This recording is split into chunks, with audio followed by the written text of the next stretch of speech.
ইউপমেইল কীভাবে চেক করবেন? সাপোজ ইউপমেইলে গেলাম, এখন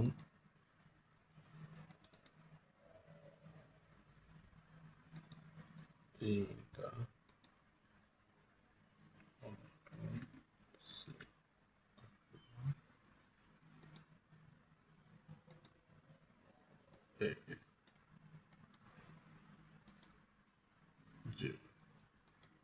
আমি এখানে গেলাম,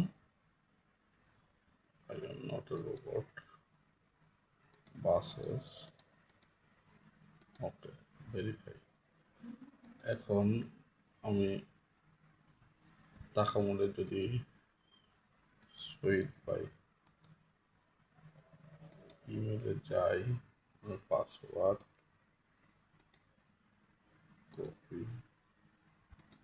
পাসওয়ার্ড দিলাম, I am not a robot. এখন যদি আমি ক্লিক করি, এই যে ভেরিফিকেশন মেল, ভেরিফিকেশন কোডটা কোথায় গেছে? এখানে আমি এখন রিলোড দেই, দেখেন মাউসে এই নতুন কোডটা চলে আসছে। ঠিক আছে, এই নতুন কোডটাকে কপি করে আমি যখন এখানে দিব পেস্ট, এই তো আমি ঢুকে গেলাম। ক্লিয়ার?